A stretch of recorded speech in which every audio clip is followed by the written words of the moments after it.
there's power in taking a photograph. There's power in being an artist. It's the Phoenix Film Revival Podcast.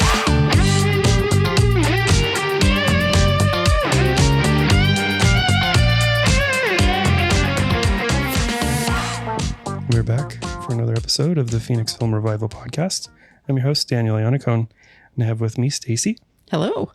And we also have Christian Marcum. Christian. Welcome. Welcome. Thank you. Thank you for having me. Yeah, thanks for being on. Also known as Film is Dead Studio. Did I get that right? Yes, ma'am. On Instagram. There we go. On the grams. There we go. It's not dead. It's just sleepy. Exactly. Well, thank you for being on. It's been a while since we've really had a chance to chat. Yeah. Yeah, as always, whenever we have a guest, I try to think, where did I meet them? Like, where was the place I met them? Mm-hmm. And I think maybe our workshop was when I met you, because you came to one of our workshops. Mm-hmm. You came to a printing workshop, which would have been this year, right? January? 4 or 5 months ago? It was either the end of last year or it was probably January. Okay. So just about 5 or 6 months ago. So I think is that where we met? Does that sound right? Okay. That's what I thought. I actually met you on a photo walk. God, was that 6 years ago? 5 years ago? Yeah, that was a long time ago. That was in Gilbert. I want to say it was on 5 years ago. And then I took your film development class shortly after that. Oh, yeah. Man, that's been a while. Mm-hmm. Okay. So, was that the color film development workshop? Yeah. Oh man, was that when we boiled water in a pot on the stove on the thing? No. I would remember that. That sounds pretty neat. Yeah, when we first started doing our workshops, we were struggling. Dan started. Yeah. Well, man. I had nothing to do with this. Yeah, I was boiling water on a little hot plate in order to get the temp up for heating up the chemistry. Yeah. So. I'm glad you didn't a sous vide? Yeah. You can pour boiling water over your sous vides are expensive. They're like I don't know. It was like $200 at the time, and you couldn't get them cheap. It's true. They have come down. Sous vides are one of those weird things. Like Cinestill, I think still does the one that they just labeled Cinestill one, and it's like super expensive. But they used to be like really pricey because they were like for cooking, which was always weird. I never met anyone in real life that ever cooked with one, but you could boil your steak in a bag, slow boil, you do use that, but they used to be really, really pricey. Yes, that is true. And I guess they came down, the film photographers found out about them and they're like, hey, wait, this is perfect. Well, welcome back. And it's awesome to have you on the podcast today. Yeah, no, thank you guys again for having me. Yeah, absolutely. Yeah. And the question I always ask, are you from here? I am. So I'm an Arizona native. I was born in Phoenix, kind of bounced between Phoenix, Glendale, and a little bit of Tucson until I was about 8. And then we moved to Dewey, Arizona, small country town out in northern Arizona, and kind of just lived in the Prescott Valley, Prescott area until high school, and went to NAU in Flagstaff. Okay. And then back to Prescott when our son was born, and then back out to the Valley for the last 6 years. All right. Oh, wow. Thorough Arizona. Oh, yeah. Mm-hmm. I like that. Flag, Tucson, Prescott. You hit all of the major places you can live. Mm-hmm. I always ask because it's so rare to find somebody that's from here. Dan's from here, and it always seems we talk to people, nobody's from here. Yeah. So it's always fun to talk to people that are actually from the area, which is kind of cool. Yeah, I spent a little bit of time in Tucson, so I like Tucson. I like Tucson too. I love being a photographer, the artsy downtown area, but I've been in the the rougher patches, and I know what the the nice neighborhoods close to the mountain bring you to. So yeah. I don't know. I don't know if I'd live there full time again, but I appreciate it for what it is. Yeah. It's so loose down there. I haven't gone down a whole lot. I've been down there maybe a half dozen times. And we went down there a couple weekends ago, and I was like, man, it's so loose down here. Yeah. It's just, that's a nice way to put it. It just feels very relaxed in Tucson is what I was like. Yeah. I was super relaxed down here. Yeah. I was like, what is it about Tucson that's not stressful? I don't know what it is, but I was like, I'm not. It's like carefree sort of thing, but It has a vibe of that. The whole town kind of gives that. I like the old buildings though; those are fun to photograph. Oh yeah, in Old Town downtown Tucson just a couple days ago, I just walked around for a couple hours and just like admired the buildings, and I took a couple photographs, but honestly, I think I took 3.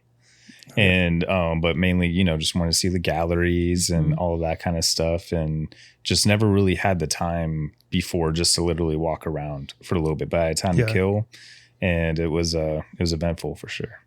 Excellent. Yeah, it's really nice. We were sort of doing that, and I was like, I want to go find some of those crappy buildings. They have a lot of like crap, quote unquote crappy character. Weathered. Yes, buildings with character. Yes. They do, which is weird because you would think Phoenix would have a lot of that too. It's not like the age difference is that much, but there's actually a lot of buildings with character. Like when I think Southwest, Tucson really is like Southwest. Yeah. Up here, it's like a lot of I think that's beige squares. A lot of the buildings up here have been, bulldozed, and a lot of them are new.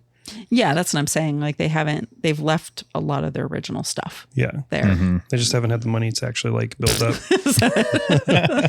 Seriously though, like Tucson, it doesn't seem like they've had money to like rebuild stuff. I used to live down there back in 2010 and like 2008 to 2010. And like a lot of those buildings are still there. Same ones that same businesses. Oh yeah. And then in Phoenix, it's different. It's like, it's changed quite a bit. So they're fighting to keep a lot of buildings from getting redone and stuff. But it doesn't work too often down here. Nope. Everybody wants to just bulldoze and build up something new. Yeah, they do. So you said Dewey as well. Yep. Right. What was that? There was my parents and family, we would go up to Dewey Farm, I think it was. Oh, I mean, yeah. So back then, if you went when you were a kid, it was called Young's Farm. Young's Farm, that's right. And it that has a big influence on my childhood because what they used to do for the community there for the kids, I think you had to be younger than 14, but older than 8, and you could sign up. You paid like $2 or something to wear a vest with their logo on it, and you were a pumpkin hauler for all the visitors that would come in, all the tourists. And I would make almost $1,000 in a season, which would only be like, they do that for like a month and a half, like like they would start like, I want to say maybe the middle or the end of September going into all of October. Yeah. And you would get wagons. And so me and all my brothers we'd like invest in these wagons from like Costco or Walmart or something. Or we probably didn't even have a Costco back then. It was probably a Walmart or Kmart.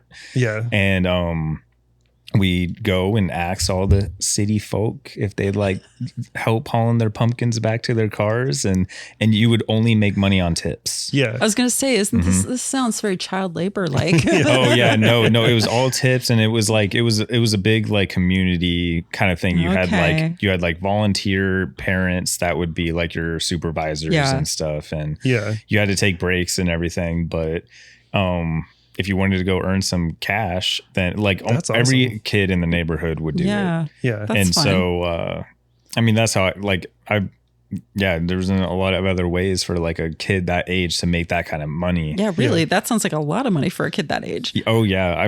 Gosh, I can't remember what I would even spend it on. I remember the last year I could do it when I was 13. I saved up to buy a 5-string bass guitar. Hell yeah.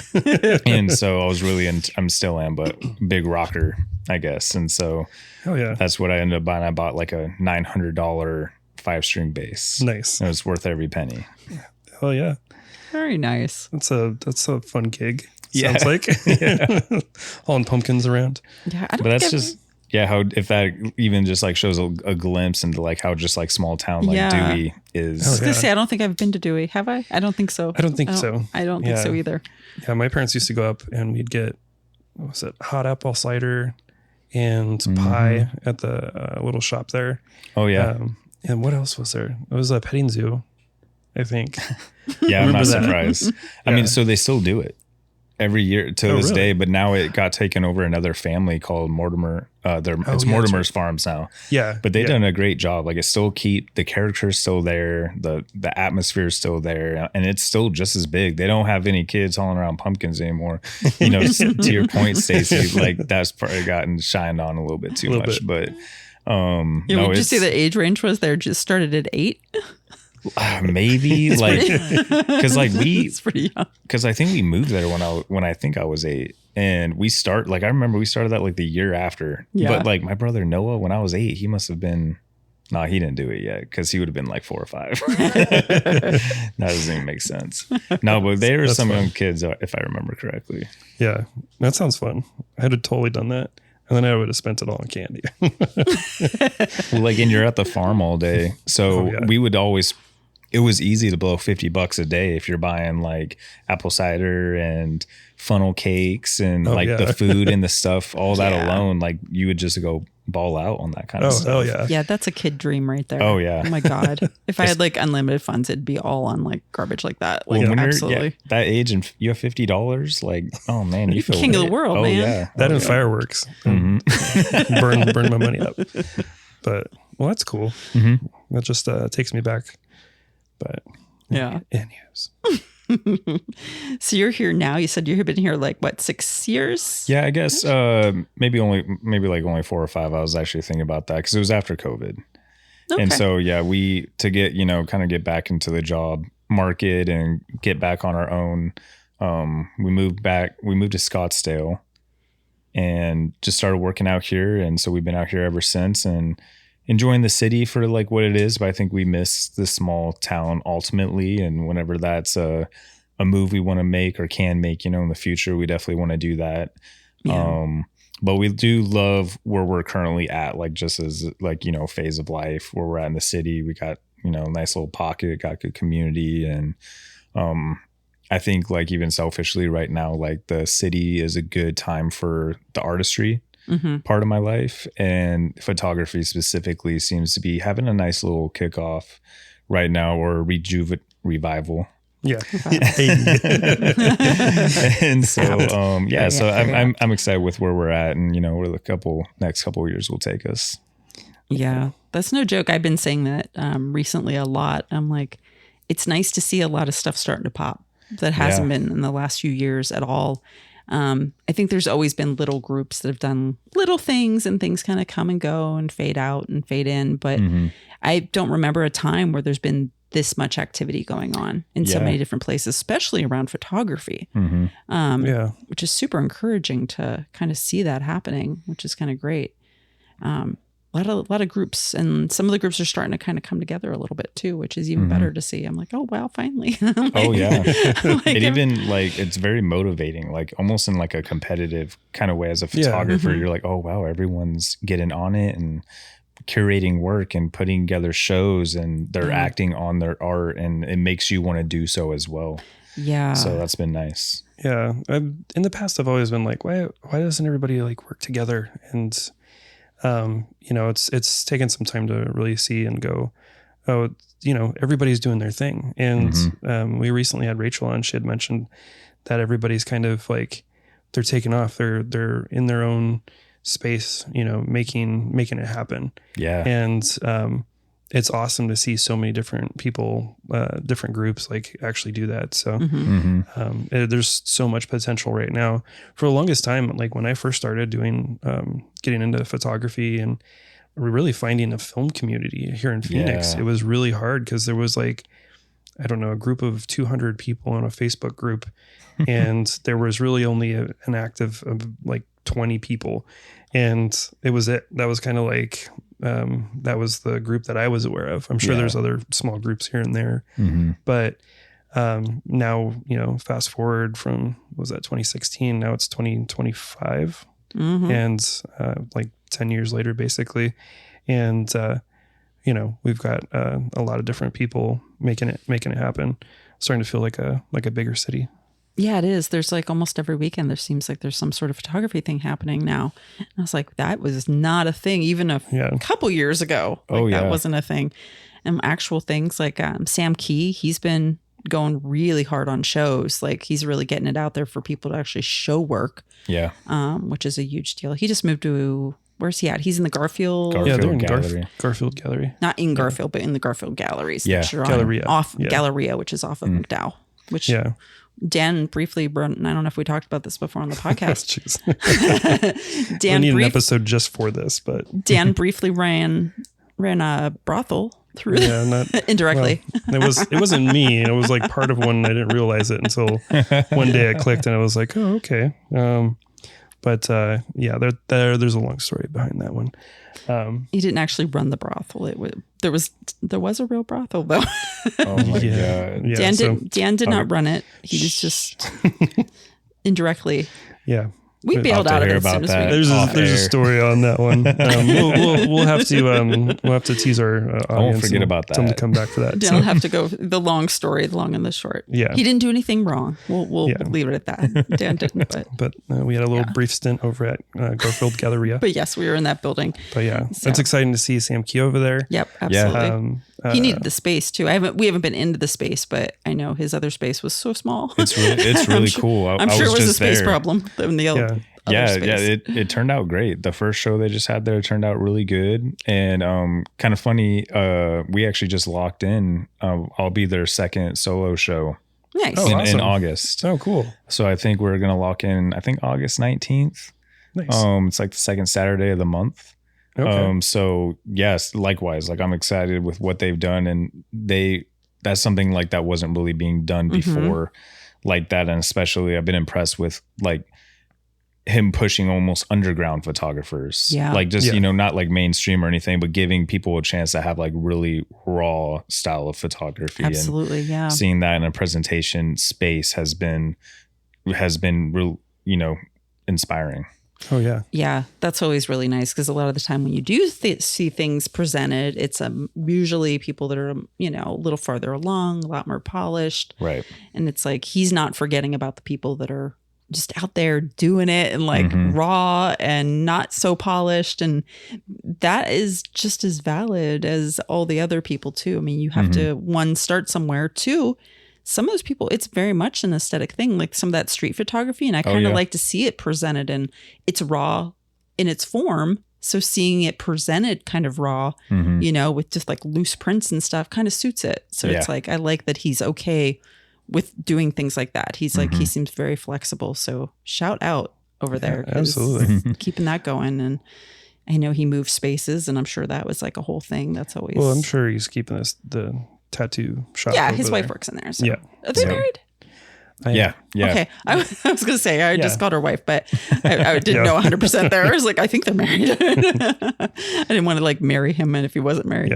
Yeah. But yeah, no. So that's awesome. I love anybody that's, and, pushing stuff like that. And her too, like, small business stuff here in Phoenix none of it's easy for anybody. Well, that's the thing too. Trying to do a gallery, is really not going to be profitable to kind of try and run a gallery like you would in Scottsdale and, sell prints to make rent and that sort of thing. And, so it's awesome to see it, kind of grassroots from the community getting started and taking off. I know Silver and Cedar, Matt Stella, he was doing a show as well. I think you were in that show, right? No, I wasn't.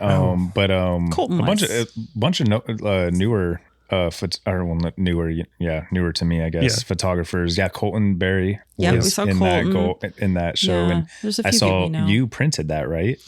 Or wasn't you specifically, or we printed that at Imagecraft for him. Okay. I told him, I was like, well, I can't promise you good prints in a day for color darkroom prints. But he's going to come in for a darkroom print session at PFR. Yeah. But we printed them at Imagecraft because we can do RA4 color prints. So it is a true traditional color process, color darkroom print process. But yeah, his prints looked really good. Oh yeah. I went to the Sam Key show before that and wasn't able to make it back over to the Silver and Cedar show that same night. But I saw everything, online, and I'm actually pretty close with Colton. Yeah. And he he's one of those photographers out right now that I really enjoy watching because of how serious he takes the craft. Yeah. Yeah. And he puts like a lot of hard work, and he asks for constantly asking for just like for his work to be viewed, and asking for like opinions. I'm sure of myself and other people. And so I really like to see that too. Like that part of the practice isn't necessarily gone, and to see people interact like that and, you know, judge each other's work and all that. It's really, you know, just nice to see, because that's how you can keep up in your standard in photography. Yeah, absolutely. Yeah, it was awesome to see his stuff up. We unfortunately couldn't make it because we were recording a podcast, Which but- I thought the show was a Saturday and Yeah, not we got our Friday, days and I mixed booked a podcast on a Friday, and I I was thought like, the same thing. I screwed up. It was me. I like, as soon as I saw it, and I looked at my calendar one morning, he's like, no, that's tonight. And I'm like,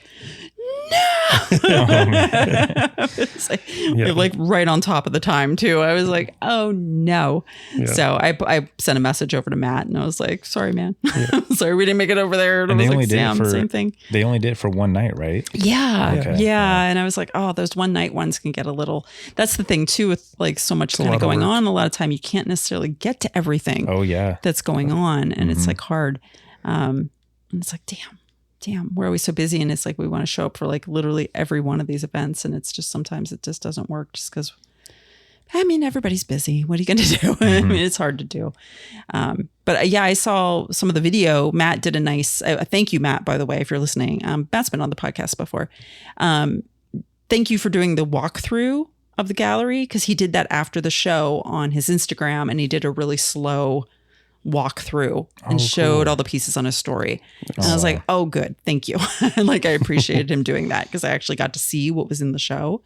Colton's work was beautiful, really well framed. He like did some really nice frame. The colors were outstanding too. So Yeah, really good prints. So yeah, they were lovely. Yeah, it turned out great. Yeah. So it was good to see the work there. And I was like, oh, thank you, Matt. Because he did. 'Cause normally you don't see anything minus like some people's like Instagram shots that are sort of a little bit of everywhere. But he like legitimately did like a slow pan through to each of the pieces. So I'm like, I'll keep that in the back of my head, because that's actually a really nice practice to kind of follow up with stuff to show other people that weren't able to be there. Be like, oh, other people probably like to see this stuff too. Yeah. Especially with a one night deal. And you guys were actually part of the AZPA show as well. Yeah. Yep. Thank you guys for joining. I know. Oh, we yeah. say like the younger folk. No, I'm really excited. I know they got a lot of really cool stuff lined up, and again, just trying to get more in, you know, with groups and organizations where I know I can just keep learning. Yeah. And so, and I know, like, you know, all those old heads definitely hold a benefit and a lot of wisdom that, you know, you can take on. And so I'm definitely just trying to eat that up. Yeah, they definitely have so much. That's what I keep saying. I'm like, the collective knowledge Yeah. in that group. And they've actually grown quite a bit. Like I started with them a few years ago. I took a little break. We were just so busy with the lab, but it's been since 4 years before I knew you, actually. I had joined up with them, and it was kind of a small group. It was definitely all old. And they were older. I should say older. Not old. You're not old. You're older. And it seems like it's grown a lot in the last few years. I wish I could make it out to more events than I do, because we really it's just a time thing. Oh, yeah. But they have stuff going on constantly. They have like events all the time, and they're always kind of doing great things too. They're doing it, I think, for a second time. They're raising some money, and I forget the name of the photographer, but they'll find photographers that are local, and a lot of photographers, you know, we all die paupers on a bench.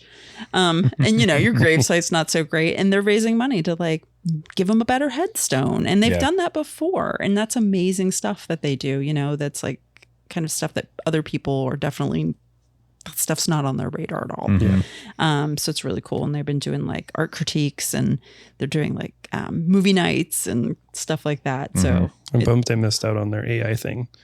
I want to go see that yeah. too, because I know the instructor, or I may be wrong, but weren't they're little for AI being a part of art, right? I'm not sure. I don't remember the most recent like conversation I had with anybody, but it seems like, you know, it feels like they would, at least for like the digital aspect, because we talk with a lot of older people, and the shift has been away from film. Everybody's like, all the older generations like, why do you shoot film? Like, Yeah. I know. like it's such a waste of time. It's like, but it's like, no, it's there's a creative, tangible aspect. And like when you grow up shooting digital, shooting film is a treat. Shooting film is like, you feel more connected, and it's hard to explain that when it's the other way around for somebody, when they've grown, grew up with film, and then they move away from film and they shoot digital, and they're like, wow, this is easy. Because the intent with shooting film is to get a picture. And when you shoot digital, like you get that picture much quicker. It's like, it's like riding a bike versus driving a car. And it's like, well, it's still nice to ride a bike, it's a slower process. Well, It's they've more, also grown up in a different world. They haven't grown up in the world that we have. And thank God I'm older and haven't been quite as much, I think of like 20-year-olds and stuff. Their world's been nothing but like digital everything. Everything's instant satisfaction. You're never bored. And there's always like quick.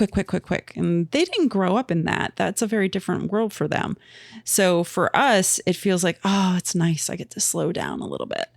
They grew up in a world, and their current lifestyles are all kind of still like that, probably, with a lot of them. They don't live in that same digital, ADHD kind of world that we're forced upon when you're younger. They don't do it for the gram. No, they don't do it for the gram at all. So I think when they're looking at it, it seems tedious more so than it seems, I got a chance to slow down. They don't need that chance to slow down. Exactly. Yeah. They're used to running their lives like that. Yep. So I think there's a difference. And I only say this just because I straddle that a little bit, because I'm Gen X and I'm right in there where like I had the old and it was all film. And as a teenager, that's all I had.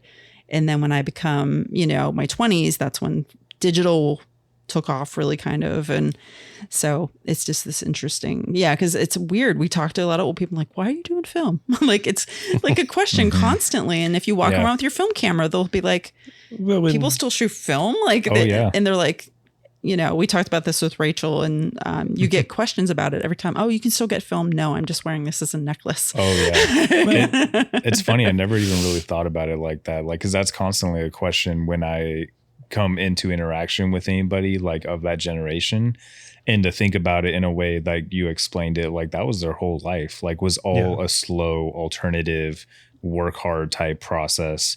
And that is something like, film photographers now really appreciate about the craft, is because like you said, that's absent in a lot of our day-to-day lives now. I mean, that's, personally what I really appreciate about it is like, you have to think intentionally about what you're doing. Yeah. And it's just not instant gratification. Yeah. Yeah. And it's not like, we have other ways to take photos too. Back then, that was the only way that you would take photos. Now, like, we have all kinds of different ways. So we're making a conscious choice to do it this way. And I think you're saying, like, we're doing it, a lot of us, because it is like a slowed down process, and we have to think about it, and it's hands-on, and we're there more for the art than the utilitarian taking a photo. Anybody can take a photo with anything, and you can get an amazing photo. And if you really want to get like a really amazing photo effectively, film is, why the hell would you be doing it? It makes sense. Film's it's on hard mode. It truly is. I had my dad ask me one day, he's like, well, what if you start a business turning digital photos into film? That way you can archive them better. I was like, Dad, I love you, but that's a little weird. It doesn't quite make sense. Wrapping your mind around it. Wait, what? I was like, wait, okay. Wait, we're going to archive I mean, I kind of get it. I'm like, that would be cool. I mean, just think like, the EMP hits, I also think of like whenever digital first came out and everybody kind of abandoned film, and there's a good solid decade where all of our photos are complete and utter garbage. Yeah. Like 2003, like I have a whole bunch of photos from 2003 and they're all hot garbage, like 3 megapixel garbage. Yeah, I was about to say like 35 megapixels. Yeah. And before that, I was using film and it looked great. Yeah. And then all of a sudden I went over to this digital because it was all brand new and easy to use and cool. And now I look back at the photos, I'm like, man, I should have just kept shooting film. Even still, I had a digital camera that was 10 megapixel and it was pretty decent. But the issue was we didn't have Dropbox. We didn't have cloud services. We had CDs and hard drives that would, break, end up often. going corrupt and having issues. So I ended up losing a lot of photos that I shot digitally that looked good. And they were never archived properly because I didn't have flash drives or jump drives or anything like that. It was all CDs, and then, you know, you set the CD aside and then it gets lost, sort of thing. So, and computer life was like nothing. Computers would break constantly, and you just had to. We had dial up for like. Guess I'll start over. I'll get another computer. Yeah, I've lost so many digital photos like throughout the time. Oh my gosh! Yeah. And I say this all the time. I wish I would have kept my negatives as a kid because it never even occurred to me to keep them. Like you always get them back. Now you have to like specifically say you want them or go pick them up. But back in the day, you got them back. Like they came with your photos. And like, I never thought like, oh, someday I might use these. It was never on my radar when I was a kid that I could have like my own darkroom at home. Like that wasn't a thing. Like I really that never even occurred to me that was a thing. That seemed like just something that a professional did and a lab did. And like, so, but man, if I could go back in time and get my photos from the 80s and 90s, I'd be so happy. Well, I hear that often too, whenever I'm at the lab and people will get asked, do you want your negatives back? And they'll say no. Yeah. Often. I'm just like, what? Yeah. Why? It's so weird. I mean, you go through the cost of buying this, you know, roll of film to stick in your camera, to shoot, to then pay to develop. And then you get a digital file at the end of this. And it's like, I mean, I don't know. You paid for the film, but you're just going to throw it away. That's like... Yeah, it's digital with the extra steps.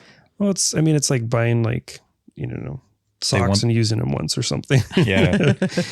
In a sense. I think there's a certain, like, so, you know, we're in film photography pretty deep. You know, we understand film, we develop film. We're even doing darkroom stuff, which is very different than like someone that has never experienced film before and their only experience with it is like Instagram, and they're seeing shots that are aesthetic to them, and they think, oh, that's the only way I can get that photo is through film. But their view is super narrow, so they see these weird colored photos and light leak photos and scratch photos and like they think that's what film is. Right. So that's why they're shooting film, because they think film gets you that. They don't realize film is in some ways superior looking to digital. They don't know that. They've never seen that. And I think there's a lot of, I mean, I try to think like I always hate aging myself, and I always feel like such an old lady when I talk about my age, but I think it's true. I think you think back, like when did digital start coming around? That's been a really long time now at this point. And there's kids that are, you know, full adults. That's not even in their radar. They've they've always had good photos that are digital, no film whatsoever. Oh yeah. So it's just the view, I think. So I think a lot of them don't even recognize the use of the negative. I think there should probably maybe be in some of the labs, maybe a little education of why they should keep their negatives, because they may not know. I feel like a lot of these kids don't know.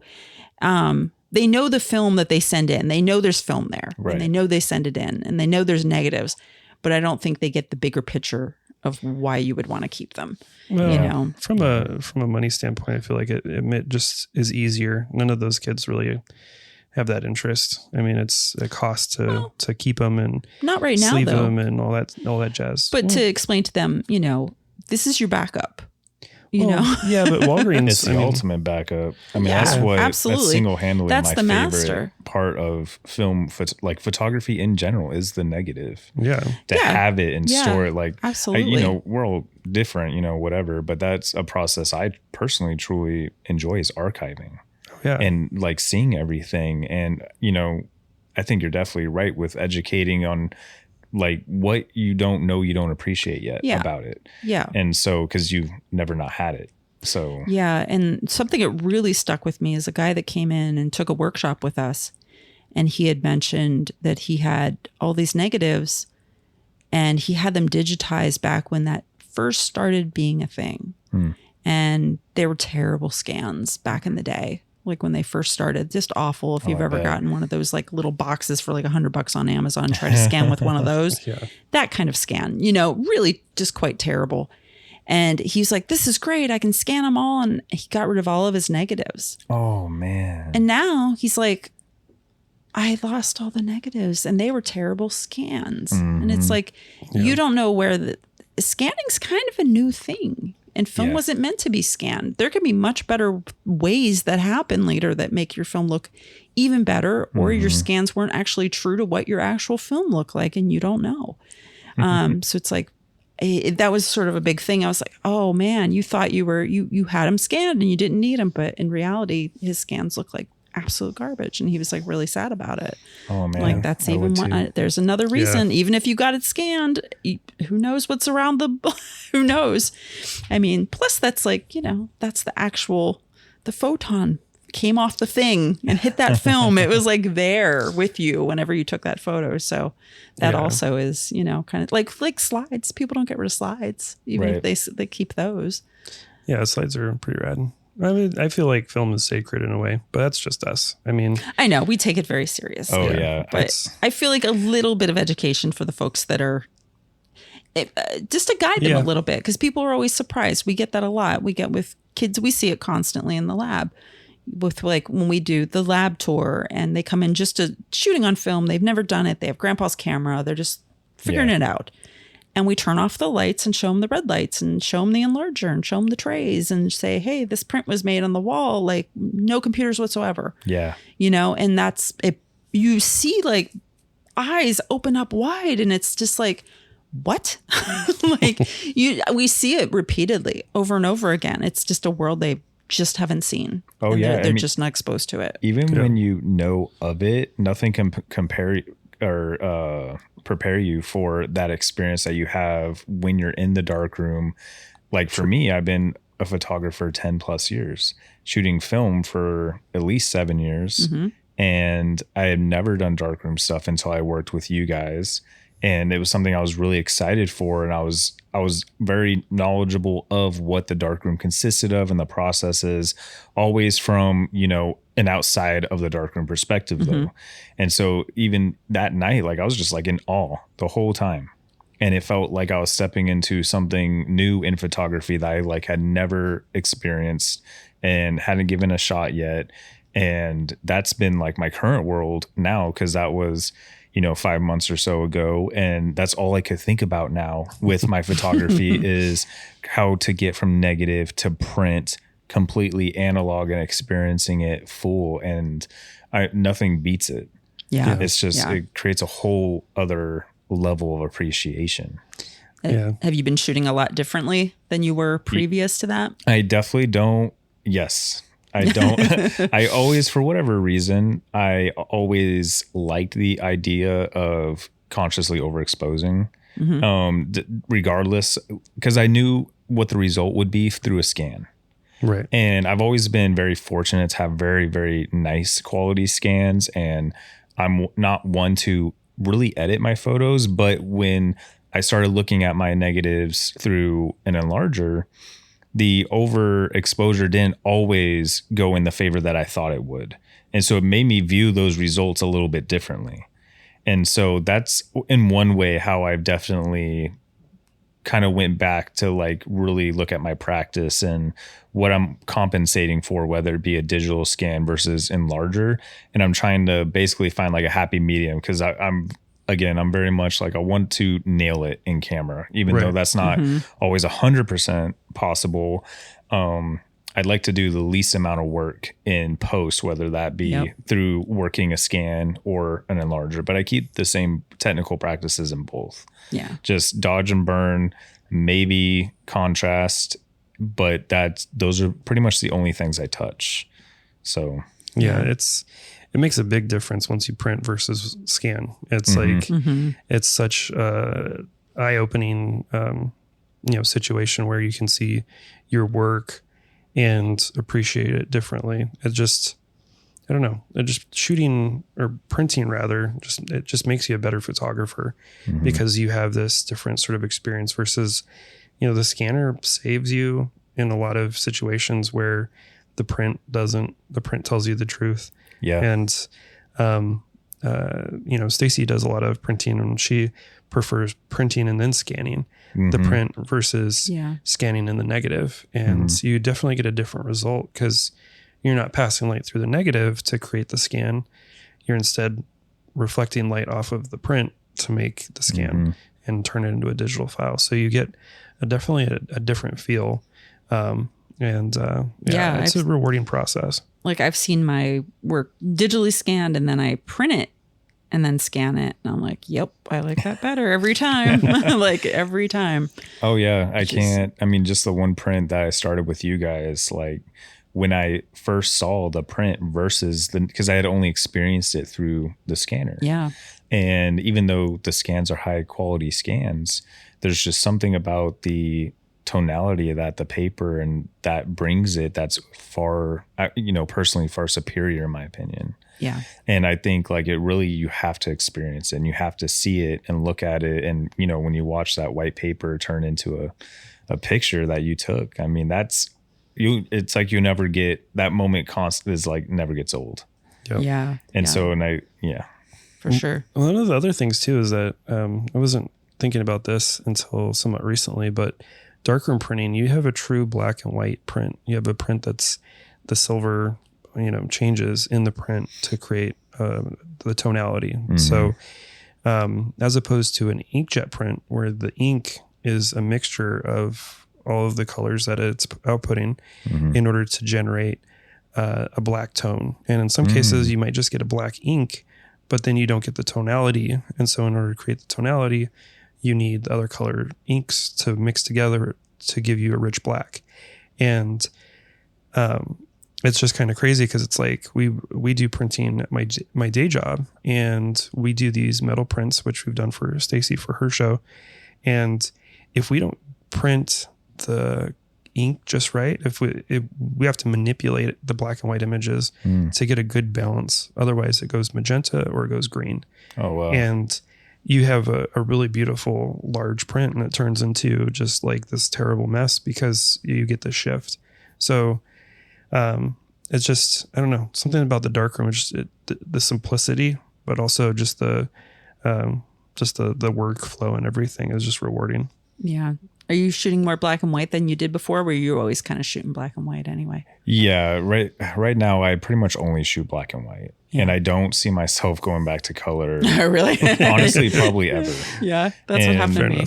I just, I went through this whole like internal battle artistically with where I wanted to shift my focus. And to be honest, early on, it never really was a thought in my artistic process, whether just to focus on color or black and white, until I just started like doing some courses, and it was an idea that was being discussed. And I'm just like, oh, okay, that's interesting. And I just started talking to other photographers I really admired.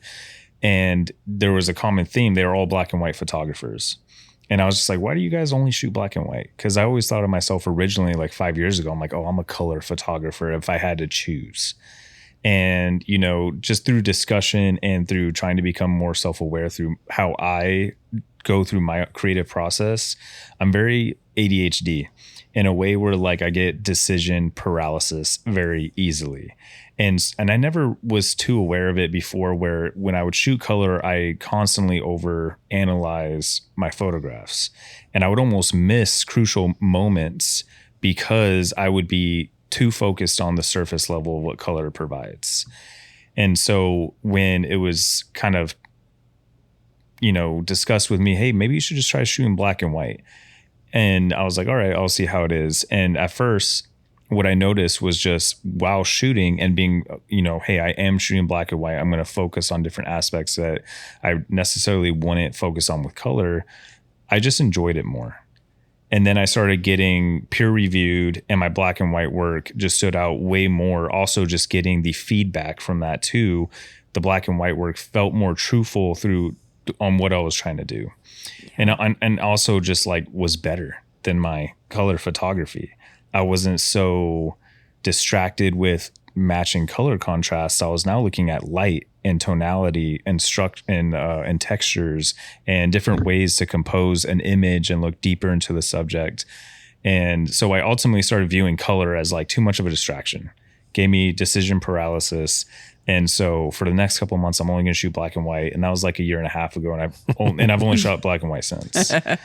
Haven't gone back. And you started, you started darkroom in your house? Yeah. Slippery slope. Yeah. So yeah, we have a little, luckily it is a detached, like a lot of homes in Phoenix have the detached laundry rooms. Yeah. So we have one of those. Nice. And so we have like, washer and dryer, water heater on one side. And then we have like this cabinet tree set up on the other side. And so I basically took the shelving units out of that cabinet unit and put my enlarger and all my stuff in there. And I have a little sliding drawer on the bottom that hold my my trays for developing. The only thing I don't have is running water. So I have one tray, a fourth tray that I use for just a quick rinse. And then I kind of run those to the bathroom afterwards if I need constant running water. But I'm not doing like fiber prints or anything just yet. I'm just been practicing on a bunch of like little postcards and just repetition, like messing up these little 5x7 prints with different dodge and burning techniques and all that. Just trying to really be loose with the beginning portion of it, not take it too seriously, and really just try to practice my technique, I guess, at first. Yeah. So, but I've been loving it. That's a good way to lean into it, because it can get really expensive really fast. Yeah, it can. No joke. We had some people come into the lab before, and they're using full large sheets of paper. I'm like, who's paying for your paper? No, as soon as I saw budget? like a fiber, I think like a 30 pack or something was like $150 for the paper I wanted. Yeah. And I was like, okay, like I need to practice. Like I might be, consider myself more elevated in a sense when it comes to the shooting part of photography. But I'm like, if I'm going to be doing prints, I want to do this right. Yeah. And so I wanted to learn, I wanted to go slow and make sure I can provide myself with enough opportunities to, to experience that growth. Yeah. Not just jump into it head first. Yeah. So there's a lot of people that do that. And I always say, like, the stigma of, it has to be on fiber to be perfect. I think that's faded a lot through the years. The RC papers come a long way for sure. And a lot of people that are doing the fiber, they're not even necessarily doing it the, quote unquote, right way to process it anyway. Yeah. So don't get too hung up on that either. I know sometimes I talk to people and like a lot of the older folks, which makes sense because I get it. But they're like, fiber, you can only use fiber. You can only use fiber. You don't always have to use fiber. Fiber is definitely nice. I mean, it gives you that nice finished museum, quality, feel to it. But if you don't do it properly, then you end up with, a print that might as well just go into the garbage. I mean, I definitely, for me, like that's where I definitely would love to get to that level. Yeah. Like I would love to be like, an expert printer, and I do this every day, and I practice all these different elements of photography, negative to print, and do it the right way that respects the art. And but I know I got time to learn it. No need to rush. That's if it's anything all this has taught me, it's just to slow down and appreciate an aspect of life that we don't have, like what we were talking about earlier. If it's going to be any part of my day that's slow, it better be the darkroom. Yeah, exactly. No need to rush that. Mm-hmm. Yeah. Some people just jump a little too far ahead. Like, I think it's kind of funny. Some people like go from like, oh, I took one thing. Now I'm going to jump right into it and do like everything absolutely 100% perfect. And it has to be fiber and it has to be all this right equipment. And like, now you can mess around in there. You can like, you can fiddle. It doesn't have to be absolutely perfect. Yeah, I bought my... You don't have to have the absolute perfect equipment. Like you don't need to do that right at the beginning. It's perfectly fine. It's acceptable. Even if you're doing it for a few years, you don't have to do it like that. Yeah. I mean, I got back into it. I bought an enlarger from a lady off of Craigslist. It was $75 for this little tiny Bessler. I had the same thing. Yeah. And it was like the crank wasn't right. So like I had to manually do the focus, and I had to like mess with it to get it just right. And then I didn't have a grain focuser, so I had to look at the board and try and get as close as possible to get the focus right. And the easel was messed up, so I was struggling with a lot of different things that it'd be nice to not struggle with, but for $75 to get my start, that was that was it. And you learn from that though too, struggling a little bit. You learn a lot easier. It's like not having the grain of focuser, that's learning right there. You know. But then you get the grain focus, and you're like, oh man, this is great. It's all about adopting that appreciation that you wouldn't have had if it wasn't for those experiences, the hard learned experiences beforehand. And that's what I love about all this is just it is the hard way. Yeah. But it's the hard way that ultimately teaches you the most. Yeah. And the most about yourself. And that's something that, you know, I hope a lot of other younger photographers just keep, you know, trying to seek that out. And, you know, I think that's due diligence of older generations too, like what Stacey was saying with education, because it does, like, that's how they got so good. Yeah. Because they had to do it all the hard way. And it's the best teacher. Yeah. That's where I've learned my stuff, is from asking questions to people who've got the experience.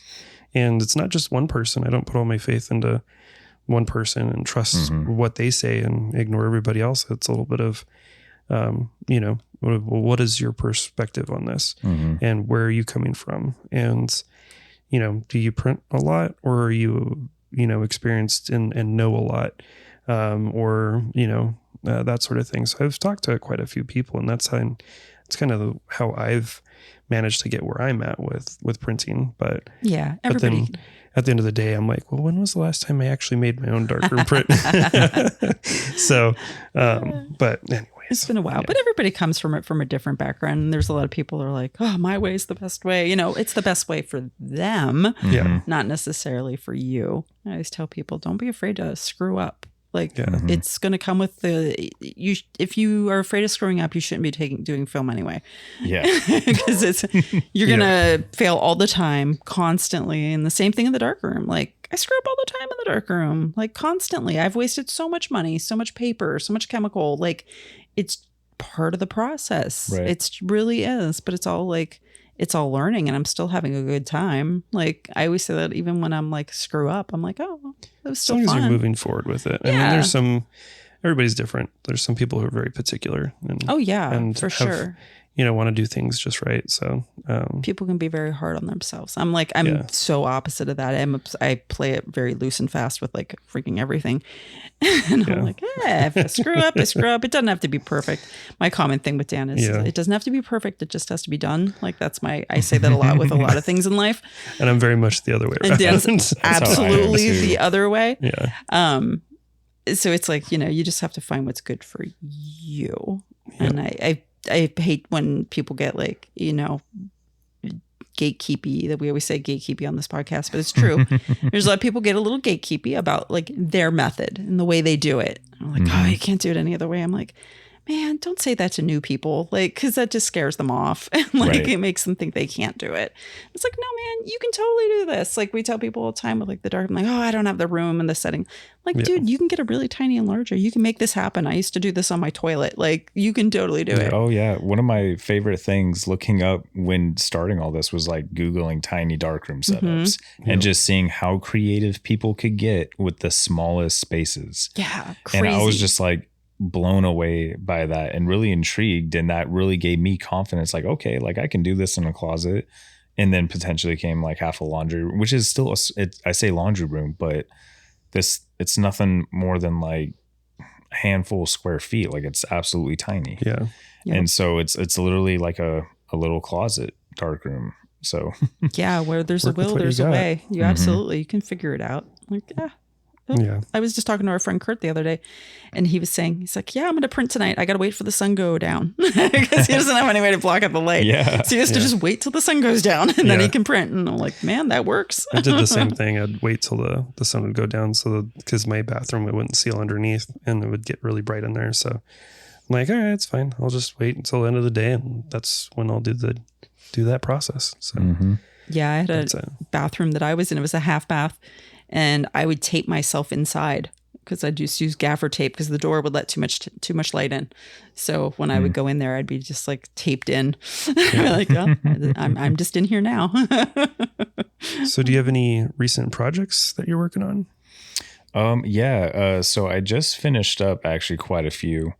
So it's kind of going back to like, I've been only shooting black and white for the last year and a half. All my old color work is finally finished being curated, and I sent it out, and gonna have a few publishers and trying to organize shows. So, and kind of even what we were talking about in the beginning, working with Sam Key, I'll be showing one of my first projects that was started back in like 2018. It has about 5 years worth of work into it. And it's all about Northern Arizona, small town nuance.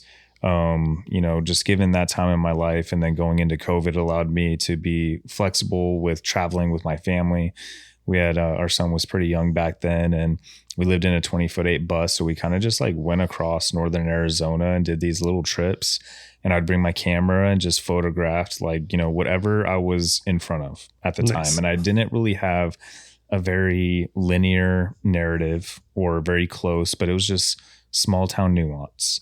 And so that's all shot in color. It has like Prescott and Ash Fork and Holbrook and Winslow and just very, country cowboy town type stuff that I hold that kind of culture dear to my heart because I grew up in it, being in Dewey and Prescott Valley area. Yeah. So, and that was like a weird part of my life where I was like coming from the city. So I was kind of like anti-cowboy, I felt like, and then later in life kind of re-embraced it.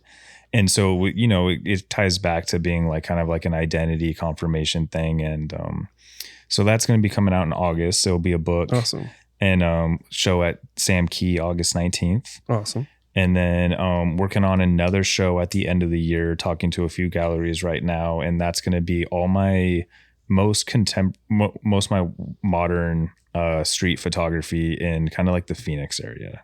So Phoenix, surrounding areas. But again, no strong linear narrative, just kind of geographical street photography in color. But next year is going to be a lot of what I'm working on now and have been working on too in black and white for the last few years. Is probably my most serious project is Ain't No Stopping Us Now, which I've been photographing Arizona's longest and sometimes arguably said to be Arizona's first lowrider club ever. And they started back in 1974 in South Phoenix and have influenced the entire lowrider culture in Arizona. And I've been photographing them for about 3 years. That'll be all in black and white. So that'll be coming out hopefully next summer. Awesome. And and then a few stuff in between that, but on a smaller scale. Yeah. Oh, that's exciting. Very cool. I'm sure there's a lot of people who would really appreciate that, being able to see that. So yeah, we kind of stumbled upon, and you might know, what was it? It was like maybe a month or two ago. A Saturday, we were in Glendale. And there was like some serious lowrider stuff happening there. And it looked like it was a regular thing. And we were like, wait, does this happen all the time here? Oh yeah. Like, and that's like downtown Glendale. We were like confused. We're like, wait, this feels like a regular thing here. Oh yeah, it is. Yeah. And so like I grew up a lot in the West Side in Glendale, and a lot of people will say like Glendale is more of the home for the lowrider community. And what you guys maybe had experienced was the cruise nights on the weekend. And usually it's on Glendale Avenue. Yeah. We were on Glendale. Yeah. It was on Saturday. Yeah. So that's downtown. that's a weekly thing. Is that really? Okay. Oh yeah. Yeah. We didn't know. We were like, is this? Cause it felt like it. Cause people had their lawn chairs and stuff out. Oh yeah. Yeah. We had a little bit of that over on Grand Ave for a little while, but then typical drama, it got pushed off of Grand Ave. Yeah. There's a lot of that going around. So yeah, I know that there's a couple crews that just have to like move to the next space. But I remember my parents talking about cruising Central, and like that was like a big thing back when they were younger. And my dad grew up when he was really young, and that was what everybody did. I mean, he went to, I forget which school he went to, like Central High or something like that, but he just was like, yeah, it's been like that. That was absolutely a thing. When I was a little kid, I have memories of the smell of gas and being in the back of cars doing loops around. We always go Central Pennsylvania, Lewistown at the time. So this would be early 80s.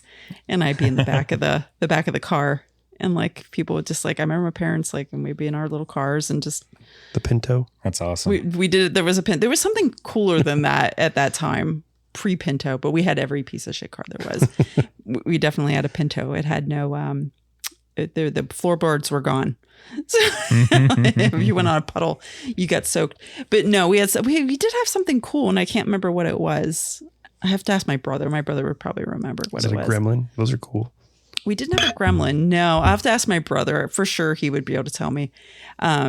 but no, that was really cool. That was like a thing. Like it was a be seen thing. There wasn't, when you met up with people, you didn't have phones and stuff. I mean, you did, Right. you could call their house, but usually it was like, hey, we'll all go and we'll kind of like meet up. It wasn't unlike, what's the movie? It was done in the 90s. It was about the 70s and all the kids that did like the cruising around and stuff.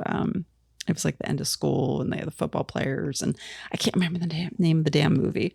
I don't know. But it was sort of spot on for that time. I mean, I was a little kid, but granted, I still remember that. We didn't have lowriders though. That wasn't a thing on the On the East Coast, I don't think not it would in have my made it over to that. yeah just yet. that part of the world. I've yet to see lowriders honestly. Whenever I go back on that part of the world, but there was definitely like hot rods and things like that.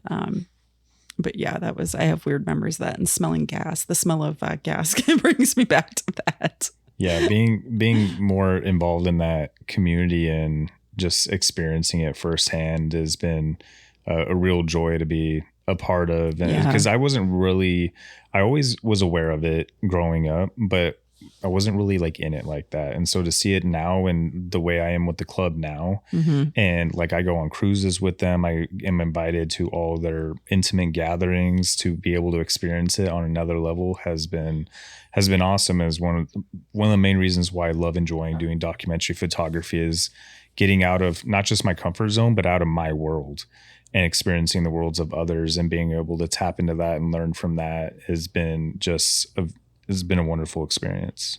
Yeah, I bet those guys are so dedicated. You can tell like the love that they put into those cars. Every time I see one, I get so giddy like a little kid. I'm like, oh man, oh, like look, they're gonna bounce. Are they gonna bounce?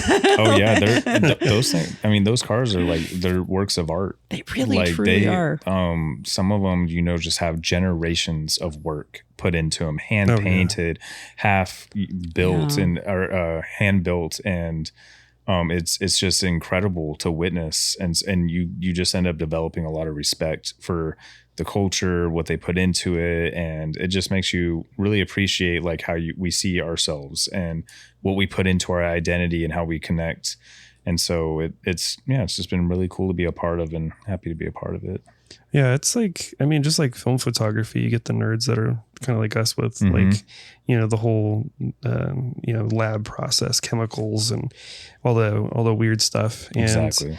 There's like reasons, there's a purpose for all of this stuff. So there's like a culture there, but like with cruising and with these lowriders and that culture, it's like, where did it start? Where you can go further back and find out like there's reasons for this and there's reasons for it to like grow into what it is today. And it's cool to learn and hear about the stories and such.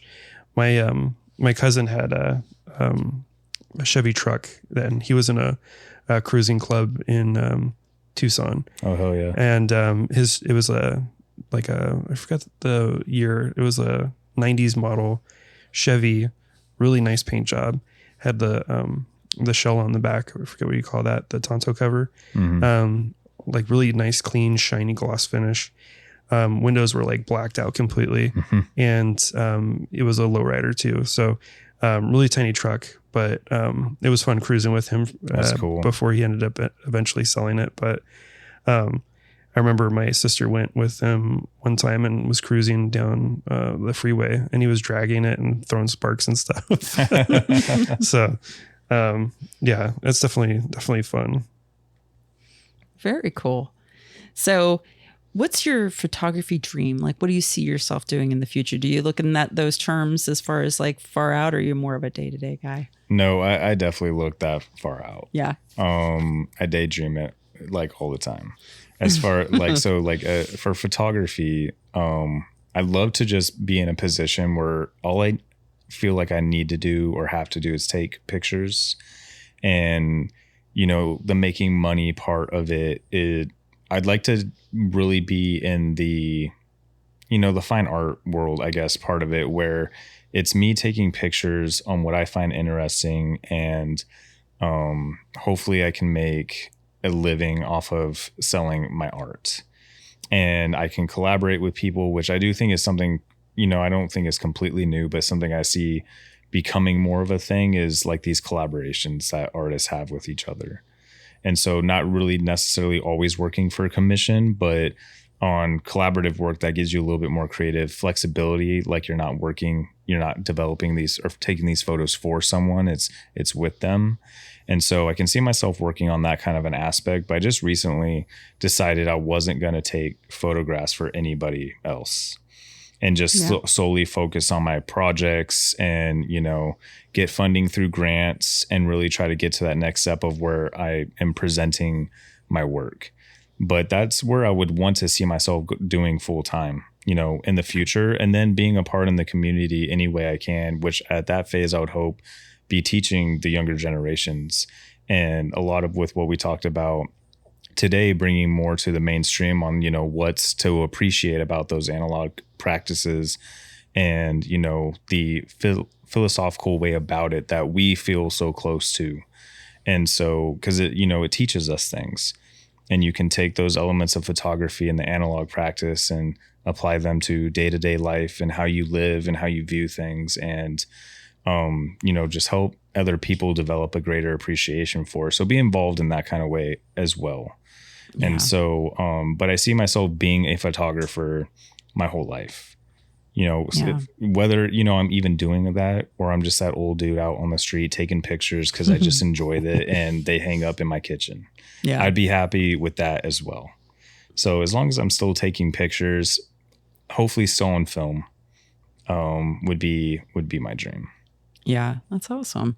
So you've been doing film for almost as long as you've been doing digital, right? It seems like, sounds like sort of from the... I must have started taking photography seriously in 2015.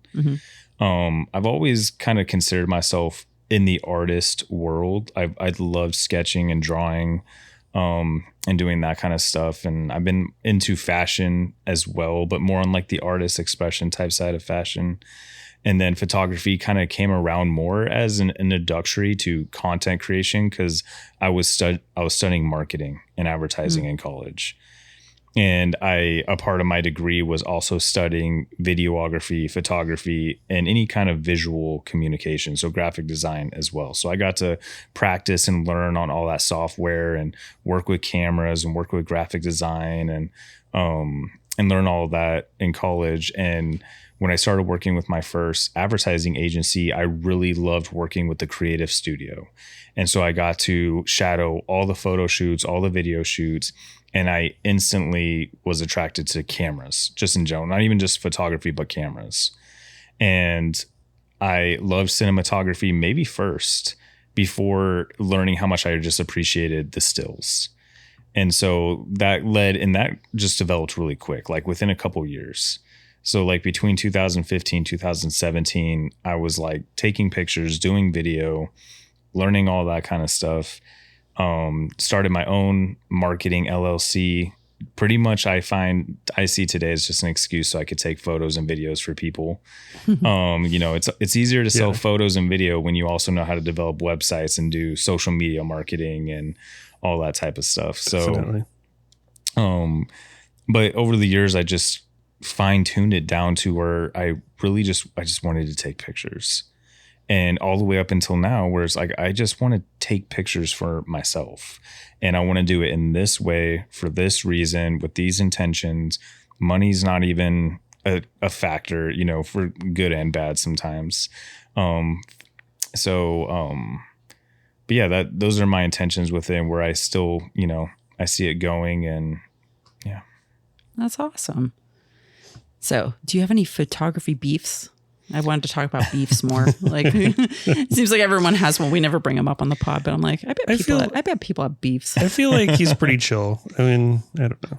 I stay out of circles and stuff people or artists, I think I was a part of the first wave of Instagram photography, and where the attention wars, I think, were at its height. And that was a lot of reasons why you did that kind of, before content creation was even a term. Oh yeah. And, living in Flagstaff at the time, I had easy access to very beautiful areas. And that was the time, I like to call that the time of the small person in a big landscape era. Yeah. Where all you had to do to become successful on social media was to take a picture of any hiker that looks small enough to make the land look grand. Yep. With pictures of this land that are amazing, that have been going on for 100 years. Yeah. And like that's what I got into that deep end real quick. Yeah. And so I was a part of creative circles and engagement accounts and groups of influencers. And you would go out on trips to Monument Valley. And I was exposed to that, which, just reassured me more on what I didn't like about that world. Yeah. And so like I did this thing where it felt like such a life altering moment at the time. My Instagram account had like 30,000 followers and I like deleted it. And it felt like it feels so, I'll say it feels so dumb to say that now, but it felt so life changing at the time, being like in my young 20s and, I'm free of this like social media jail. And I'm not going to take those, because I didn't enjoy taking those kind of photos. And I didn't enjoy hanging out with those kind of people because no one liked photography. Oh, really? No one liked photography. It was just, that's fascinating. They bought the gear and we go on these elaborate trips and do all this planning to take one picture, but it was all about the post. Yeah. It was all about the execution on social media and social media alone. And the egos were just absolutely insane. It was so difficult for me to be around people where that was it. That was all it was for them. And it just made me realize like, I don't want to be a part of this world. And I know there's worlds, within photography that are different and appreciated in a different way. And so that's when I started doing more research on like what I enjoyed about photography. And I really started looking inward on like what I wanted to do to help develop myself as an artist. And that's actually when I kind of like, at the same time I found out I was going to be a parent. And so, wanting to have that integrity and authenticity in my character was really important too. And so when I started looking at how I could develop my craft in that same type of way, I thought about film photography. And it sounds like, kind of cliche to say like that kind of decision changed my life, but it really did, or at least it was a very strong catalyst. And I remember going to Hidden Light in Flagstaff, and it's been around for a while. And Matt there sold me my first film camera in 2015. And I'll never forget taking my Canon AE1 program downtown Flagstaff and shooting my first roll of film and getting it developed and being like, oh my God, I am a terrible photographer. Like here I am with my like Such Sony. a straight. Oh my gosh. I was on the alpha team for Sony with like this. I had a Sony A7R II, G Master lens, zoom lens, all the gear. I really thought I was like that guy, like that photographer. And to be humbled so quickly by a Canon AE1 program with like Kodak Gold 200, I was just like, it really like humbled me so quick. I was like, wow, like, but it gave me the effect on like, okay, I have so much more to learn. Like, okay, this art, I have not been giving it its due respect and its due humility. And I really wanted to like master it. It was like, okay, challenge accepted kind of thing. And so ever since then, like that's been like my mindset. It's, I've been called a purist a lot, and, kind of going back to anything kind of beef. That's, if anything, I hear a lot of people when they talk to me, that's a negative, it gets flipped into a negative that I hear from younger people who know of me or know me personally, is I'm too much of a purist. And I don't see it that way.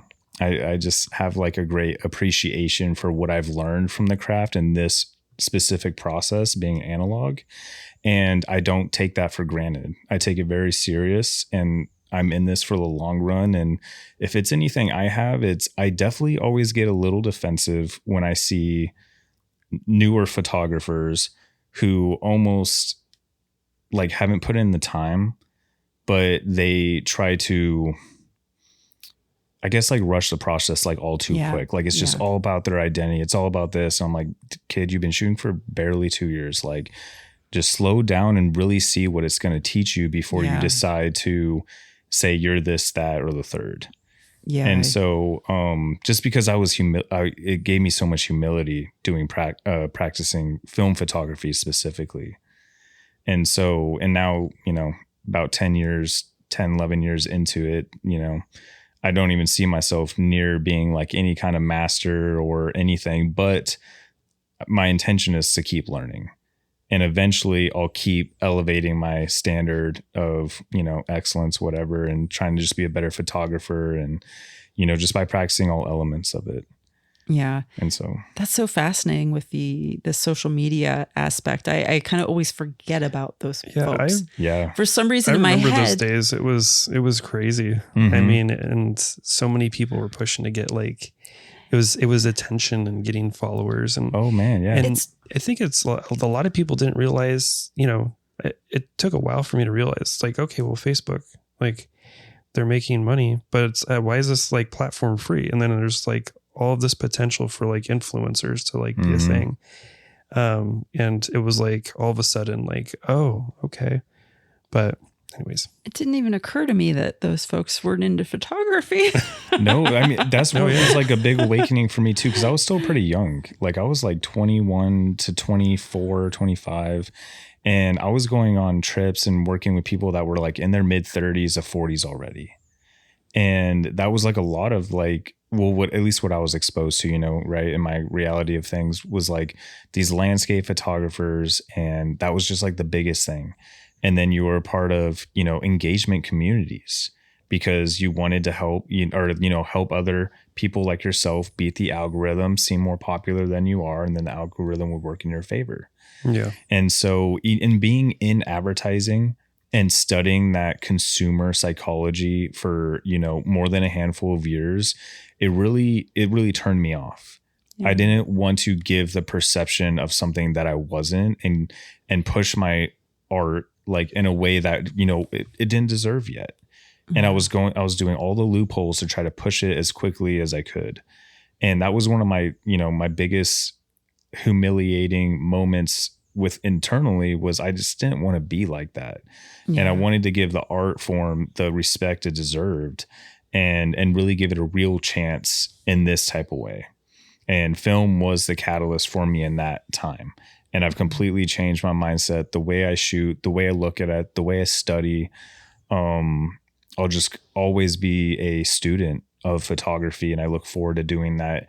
And when I see people practice it or treat it in a way that's not like that, with not those type of intentions and treat it like a trend, which we all know film very much is right now. And it's good and bad, it's great for the labs. It's pushing momentum. It has, momentum right now, and that's good, but it leaves a lot of room for people to, misunderstand their practice and not have the best intentions. And I try not to, is the reason why I'm not really in a lot of communities is because I just don't want to waste my time. Yeah. I'm here with other people who take it just as seriously as I am. And I don't want, if you're not going to be a photographer or an artist or care about this in a couple of years, I don't see this being a mutual, interest between us. And that sometimes comes off as being, stuck up or pompous or whatever. But that, I'm not old, but my mindset's old. Like I just don't got time for that. Yeah. Well, you've seen the other side of it. Yeah. So it really turned me off. It's like, it's just, I've never we're so disconnected from that kind of thing. Is it the money purely? Do you think a lot of these kids, or is it just making themselves a brand? I think it's the gratification you get from being a self-made celebrity, quote unquote, yourself, because when that, you don't have access to that kind of attention. And that's what social media opened up the floodgates for. It made the ease of access to attention too easy. Mm. And, when you're experiencing thousands of likes and comments from peers, and whether you met them in real life or not, that dopamine hits and it completely rewires your brain on what you think you want and how you want to keep getting more of it. And when you experience that and when you snap out of it, you realize how short-lived that can be. Yeah. And it doesn't give you true gratification or true fulfillment. And I mean, that's kind of like a perfect segue into what I wanted to kind of follow up on what Dan was saying earlier about the darkroom is just, it's a spiritual environment. It's nothing's more true than a negative, and nothing's more true than what a analog print's going to give you once it's developed. There's no room for manipulation besides what's organic. And I think in a world right now, specifically, you got AI, you got all this different type of software. I'm constantly hating the updates on Lightroom. Shout out Adobe. Yeah. Because it's taking away every tool and skill you need to develop to be any kind of good photographer. Anything can be edited out, AI, everything. And it's just, when you don't learn, you take it for granted. And when you take things for granted, you don't care. And that's where you get those slogans where anyone can be a photographer. Like, you can't. It's not that easy of a practice. It's just because you're handed so much such easy tools that are on auto everything that makes you think that.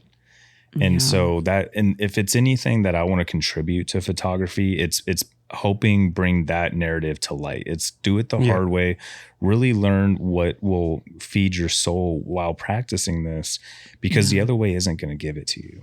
Right. Yeah. Well, I wouldn't say you're a purist as much as somebody who has purpose. There's a purpose behind what it is that you do. And the purity is only a sense of fulfillment in that, and getting to what your purpose is. Because I'm sure there's times where you break the rules on certain aspects that some people are like super rigid in some ways, where they're like, no, you got to do it this way. It's got to be just like this. I mean, there's not social media is like really just wrecked a lot in the art community, and especially with this AI taking off. And the thought there is it makes your job easier. And looking back when I used to do file setup for printing stuff like business cards, I mean, the clone function, the autofill function would have just been great, because so many people would not set their files up right. Right. So having to fix other people's issues in a commercial standpoint to just get the job done, where there's not really any art to it, was like, yeah, this is a great tool. But then you look at it and it's like, there's just so many negative things to AI aspects. And then, like you said, it's so easy to just hit a button and then get the result. And and I don't know, it's just not fulfilling. I wonder where that's going in the future. I'm wondering if kids are starting to look, everything goes away and starts over. And I'm wondering if social media influencers are a thing that's starting to decline or still going up. I'm not hip enough to know, but I'm curious, like, do younger kids see that as like super fake? Because it is super fake. Yeah, I think Are they recognizing it? I think it's easily recognized now. Like, when it was first coming out, being in advertising, it looked real. Yeah. It felt real. And in a way it was in the beginning, and then turned into a, commercialized, directed pose type of thing. And now that's all that it is. And I think kids who grew up in that, like, it still blows my mind to hear like, oh, like, I was born in 2010 and that's just always been a thing. And so, what's almost retrending is, analog film, what it is right now. I think a lot of the younger generations are trying to seek what they have lost and haven't been able to experience. Going back to that first conversation in the beginning of this, they're just not, that's just not a part of their everyday life. And so you have these smaller opportunities of nuance where it can be slow, it can be analog, and it feels like it, even though if their intentions aren't what we think it should be for practicing photography, there's still that experience aspect that you're like seeking, even though you're not aware of it. Yeah. And so that's what I'm excited for, because I was just reading this article. It was in the New York Times on why photography is making this big comeback, but not just photography, but documentary, street, analog photography, because it's the rarity of how authentic it is. Yeah. Because it's so easy to manipulate digital files and make something that was once in reality not really look like that. But when you have a negative and you have a darkroom print all done by light, there you can't tell the truth more so than that in a lot of ways. Yeah. And that is becoming rare. And we all know what becomes rare eventually becomes valuable in our society. Yeah. Right. And so it is making a little bit of a comeback in that kind of sense, which I've been slowly noticing, and I hope it keeps going. People are seeking that rareness and integrity in a craft. Yeah. Yeah. I'm so curious we're still at the baby steps of AI. And, it's, I'm sure across all disciplines, but with photography, where that goes, it's scary to think about in a lot of ways, with a lot of, how we can just kind of think of a photo and then there's the photo, it's like, it's going to just be created. And I'm curious if that's going to swing more people toward things like analog, or they're just going to accept AI as like totally being, because these kids that are growing up with it, this is normal. So 20 years from now, what's it look like on that end with those folks? I don't know. I think a lot of the younger crowd is very in tune with how bad AI is in the sense of electricity and water and all this stuff that's taken to create this and provide this service, essentially, and how inauthentic it is. There's so many people are like against it. Yeah, but those kids have seen it before we had it. I'm curious, do you think AI continues? AI is definitely going to continue. And what about the kids that's all they know? I think that'll be different for them. I think they're going to grow up in this reality of everything's generated. And they'll have an epiphany and see it and go, oh, this is all fake. And it'll suddenly click for them, but it's not going to be for a while. And as they're using it, they're going to be the driving force that really continues the use of AI. And then the much older generation as well, who's like, I don't want to set up this document. Like, I don't want to reset up this document. I'm going to do this in order to make it better. One of the things that we lean into in printing is the ability to use some of these filters like Topaz. And it makes it a million times easier to print these files, bigger than what they are. So we're able to take some photos. People will shoot artwork, and then we have a photo of the artwork. And if you were to print it normally, it would look not that great. But we throw in this Topaz filter, and now we can print it, and it improves it to a point where it's like, oh wow, okay, now this actually looks like the original print. Like this is printable and it looks good. And utilizing the filter for that in a commercial sense, both the print house and the artist are going to be, obviously we want that, and we don't have the money to reshoot it with a better camera. It's just from a commercial standpoint, it's just the better thing to do. It's an AI program, but it's an AI filter that improves the resolution of the image, and the AI is getting crazy now to where you just put in a prompt and it generates an image. And I mean, you really don't even have to do much. And if there's text in it, you can modify the text instead of it coming out like gibberish. And well, see, that's interesting. It's like everybody can take a photo that can be fixed immediately, and that becomes the normal. It almost makes me think of like now we say about like the older folks, why would you do analog photography? That those kids, they're going to look at, why would you even do regular photography? Like to us, when we're older, why would you do AI? Like we'll be like the old folks now telling us, why would you do analog?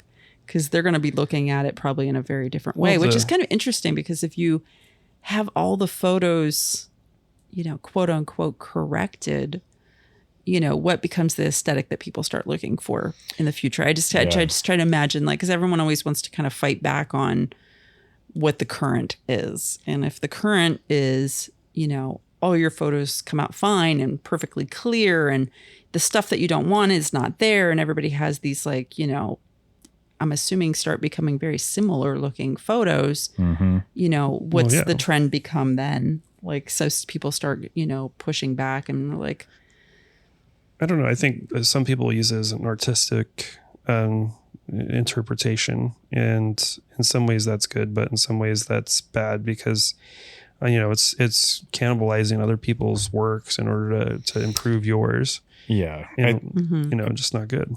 I think like it really lies like with the intention on how you're practicing using it. You know, if you're really trying to create a true form of expression, like you said, all AI is doing is what everyone else has already put into it, and then re-spitting out, regurgitating that.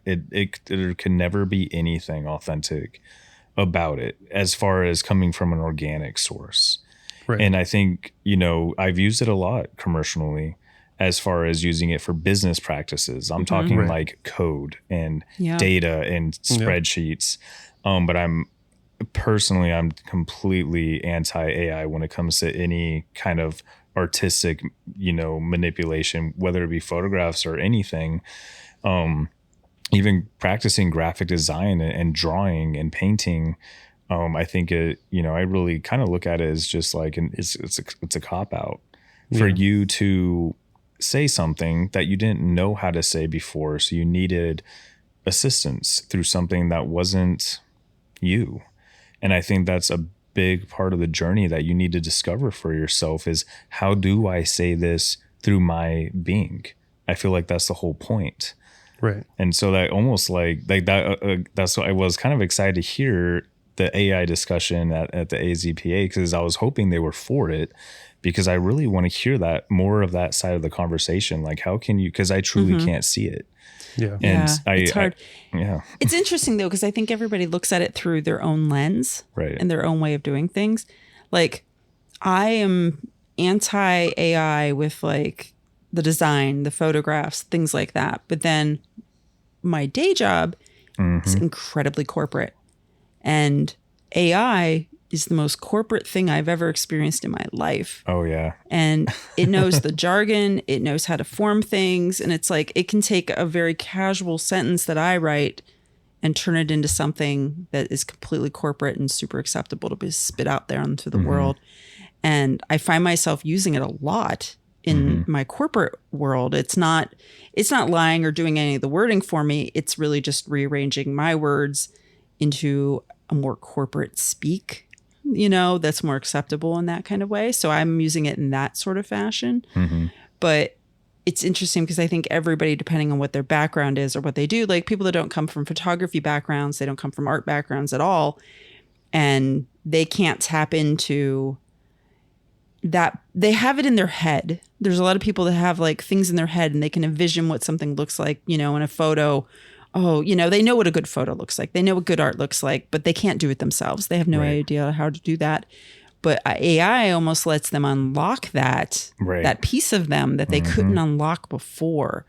So I always try to like kind of look through that lens, because I'm like, you know, I personally would feel weirded out by doing that. But at the same time, if I was stuck in my head and I couldn't get that artistic expression out, that would probably be like an amazing, amazing tool for me. So it's like, you got to kind of look at it just based off of who's using it and how they're using it, more so than just as an overall arching, you know, oh, all AI is bad. I see the good and the bad. It's interesting. And I wishy-washy back and forth on it all the time. I'm like, oh, I don't like it at all. And then I'm like, but it's like got some points. It's like some of it kind of is doing okay. I think sorry, you go ahead. I was just going to say, recently it's interesting because if you put in like questions to it, when it seems like it first came out, it was much more accurate. And now when you put in questions, you'll get like a very confident wrong answer from it. Yeah, I experience that all the time because I'm like you. I use it every day. So I'm not going to, you know, be a hypocrite in a sense where I'm total anti-AI, because I agree. I think in specific cases, specifically for work, when your work is commercial and you're doing it in a way where you're not, you know, re-representing what it is you're trying to do, but you're just using it to complete a task. Yeah. I agree with that 100%, because it's just a really nice assistant to back off and the bounce off of, and to, you know, create something that's for, hey, I'm trying to get paid for this. That's very, you know, unorganic. You know, I'm calculating how much ad spend I need to do for this campaign. But I don't see myself really ever seeing that other side of the picture like, I'm like, if you can't get what we'd all be, in a sense, like we all are artists, but I think that's a part of what is special about it too, is not everyone can do it. Yeah. In that kind of way. Yeah. You know, like I think the practice of expressing it is, again, like I said, just like a part of the journey. I think is this what makes it special is not everyone can do it. And I think that's what makes other and many other things very special too. Not all of us can do everything. And if all of us can do everything, then nothing would be special. Yeah. It's also the determination, and it's making that conscious choice to pursue it and achieve this certain thing. Yeah. And there's a lot of people, again, it comes back to people on, you know, who don't want to do photography, who just want to get likes and stuff. And it's like, you know, you have that end of things. I was thinking, I had a weird thought. I was thinking, so I've seen it at like antique shops and stuff like that. It's like purely AI made art. And it's pretty bad. Yeah. And for whatever reason, I'm seeing a lot in antique shops of that stuff. And I would never want to see a show of that ever. Yeah. Like you never want to go to a gallery. You never want to see that. But then I had this weird thought. I'm like, what if it was a blind person and they had all this stuff that they envisioned in their mind as a blind person, and they put verbal prompts to a computer to put visuals out for AI to show art that is in their head. I'm like, I'd be super fucking fascinated to see that. I would too. I think that goes back to the intention and the authenticity of it. Like if you're, the intent is there. Right. Like if you can't see but you know that could be a tool to then show the seeing world what it is you're seeing in your head. Yeah. That's where I would support something like that, because it's not, I guess, like I just have such a bad taste in my mouth from the attention wars. Oh yeah. Whenever I see someone following that path, I'm instantly like, no, like I'm not going to give you attention, and I'm not like, going to follow that. And, almost like you have to like, not prove yourself to me, but prove yourself to the medium that we're all practicing in before like, I'm like, okay, I'll approach you, or I'll like entertain a conversation between us, like about what we love together, not just because we live in the same city. Yeah. And so that, but I try to be more careful about that now. So not to come off as so hostile. you have a bad taste in your mouth from it. I'd love to just like hang out with those folks, Rox. I'm super fascinated now that I'm like getting a little peek about it. Cause I mean, I know social media influencers are a thing, but I guess I never really thought of it in like a way like they join up together and like, it was a very odd experience, like time, I guess, in like my creative life, like just experiencing that, like Sedona and Flagstaff and Horseshoe Bend before, oh my gosh, I just went a couple years ago and it's like Disneyland now. I remember when it was just, you just got off on the side of the road because you knew where to get off, and you'd walk for like half a mile and you'd see a big, big Horseshoe Bend and whatnot. But now, so like back then, but that was very much a thing. Yep. And so I was just like, oh my gosh, like, and it just wasn't fulfilling. Yeah. And it wasn't real photography or art. And it disappointed me to see like the people that were a part of that community didn't care about the art or about the art form photography itself. And so, it was interesting, but it learned a lot. Yeah. Social media has really destroyed so many like beautiful places. And it's like people aren't there to take a picture of the place. They're there to take a picture of themselves at the place. And like you go places, especially up north here, like Flag is such a victim of it. Sedona, like all of them. And like you go up and you're like, you just see a lot of people just posing, and like, I'm like, oh my God, what is this? And it's literally them just copying what someone else did. We're all just doing the same thing. They want to live vicariously, but like in their own way. It's like reverse vicariously. Yeah. If that makes sense. Instead of seeing somebody do it and being like, yeah, that's cool. It's like, I want to do that same thing. And I want to, post that same photo in hopes that people see me and appreciate me. And it's like, it's definitely not about the photo either. Like I saw that I went to the museum not too long ago, and I saw girls purposely setting up photos of the girl. One girl was looking at the art, and then the other girl was taking pictures of the girl watching the art. she wasn't watching the art at all. It wasn't anything maybe about they were the doing like an museum. advertising campaign or something. No, they for- definitely no? were not. That was But it very was- nice of you. Yeah, I know. I was, trying It was to very lean positive, into a positive. but it was like I was like a deer in headlights staring at them because like it was like, what are you doing? I was like, and I sort of was trying to grasp my head around it. I'm like, oh, you came here as a photo op, not as you didn't even care about any of the art, and you're not even taking photos of the art. You're taking photos of each other looking at the art. And then I was trying to be like, I almost wanted to ask him like, what's your Instagram? Because I wanted to see what the story was that they put with it. Because I was like, how are they framing that? Like they're talking probably about the art. Like, oh, I love going to see art or whatever. I'm like, they absolutely were not looking at the art. And it was just such a, my mind was there. I saw you. my mind was blown by the whole thing. I was like, what is this? It's just such a weird world that I just don't know about. And I think a lot of people don't know about it and don't live in it. And Are you guys a fan of oh man, I didn't watch like too many episodes, but I watched enough episodes to like get the point. I think was it called Black Mirror? Or Did you watch that? I saw a didn't. couple of the first episodes, like the mayor that had to like have sex with an animal on TV or something. That was one of the first ones. I only saw like a couple. I'm like, this show is wild. it's just so interesting how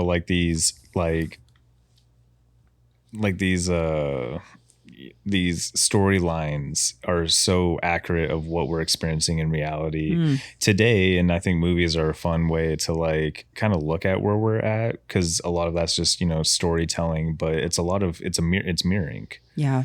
And so you see it out in the real world, like you said, like this, she didn't come to look at the art. She came to act or to be for other people to see her in that way, even if that wasn't her reality. Yeah. And that all that just comes back to like, what, now that I'm a parent, I very much take it on as like a responsibility of myself, like that my son, even though being in a world, not being ignorant of that world, but knowing what practices from the past really are going to bring you fulfillment in life as a whole, and not just as an artist, but doing things the hard way because they're hard. And that's what makes it important, is to give you the opportunities to learn. It's wax on, wax off. Yeah. Yeah, it really is. Is your child allowed to be an iPad kid? I'm guessing. He is not an iPad kid. I assumed that. He doesn't Yes. know what that is. I had a feeling. Yep. And it's not about judging other parents who do. Everyone needs to just do the best they can in the phase of life that they're at. And I think that's the other side. You just got to be understanding where everyone is at in life, and everyone hopefully is just doing their best that they can, and that your best isn't going to look like their best. And so, but for me and my wife, we really look at it as an opportunity for him to really appreciate what we have experienced brought us fulfillment, because it was done this type of way. And usually that type of way is the hard way. And it's done in more of an analog sense, in a physical aspect form sense, whether it's reading a real book and not a book on a screen. Right. And taking pictures he takes pictures on film. He's a film photographer. Nice. Awesome. He loves, Start him young. Yeah, he does movies. He's not on his 8mm or 16mm game yet, but He's got to go pick some pumpkins or something. Yeah. He knows how to work and what it means to work, and but it's in a form of, this is how you live, this is how you are, this isn't what you do, this is just about being a being. You work for what you need to survive, and you work for what you want to have enjoyment. And so don't ever expect anything handed to you. There will always be kind people out there, like your parents, who will give you that extra cookie, maybe at like, it's going to be gluten-free, but it'll be after dinner.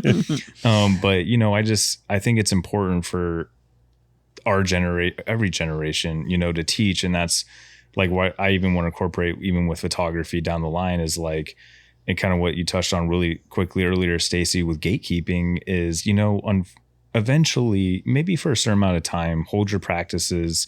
It's what makes you unique. It's the way you do things, whether they make you successful or not, but eventually give them up, share it with the next generation and teach them how you learned, and see if anyone else can take that and take it a step further. I think that's just all a part of it. And I feel like that might be a little lost in our current time, right now, and maybe in a position of rediscovery even.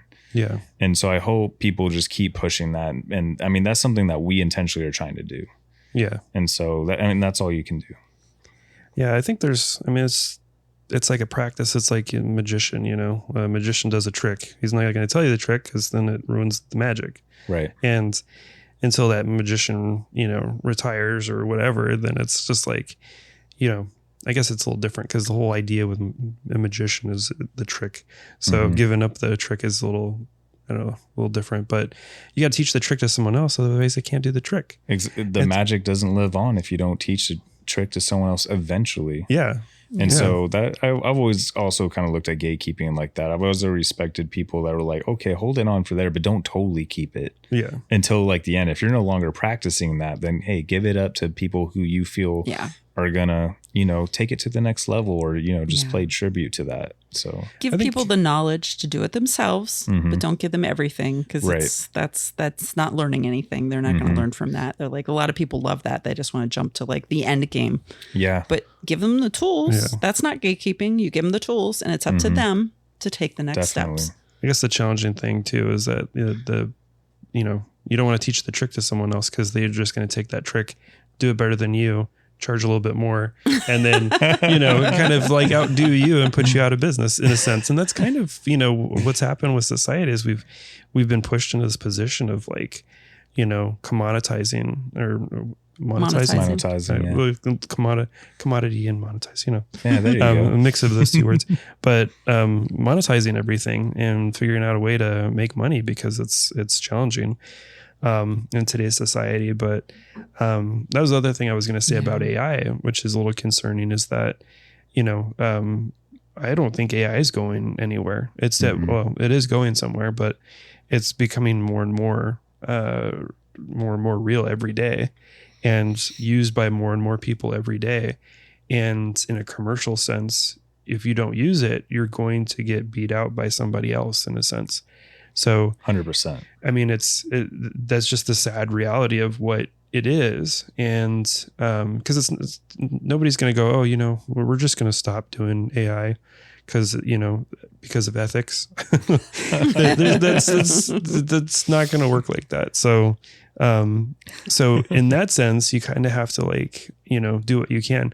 I was thinking about it one day. I was like, well, I could make a bunch of prompts about horses and be like, make a bunch of art photos of horses and make little prints and then sell them under an alias and then just sell them and then turn into, who was that painter that did he was totally a scam. I forgot his name, but oh wow, there was this. It's already happened. There's this painter back in the day. I forgot his name. It's gonna bug me, but he would make terrible paintings, and people would buy them up, and everybody had one of these paintings.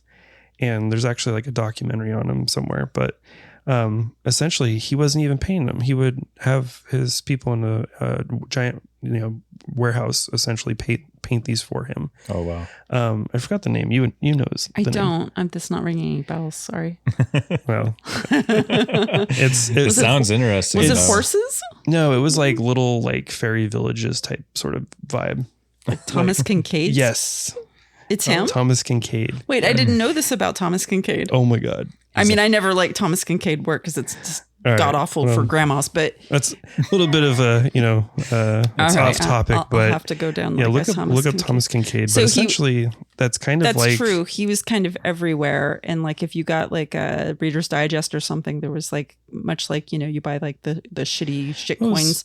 He's the master of marketing his work, and the people who were buying it didn't have any taste and they just liked that sort of thing.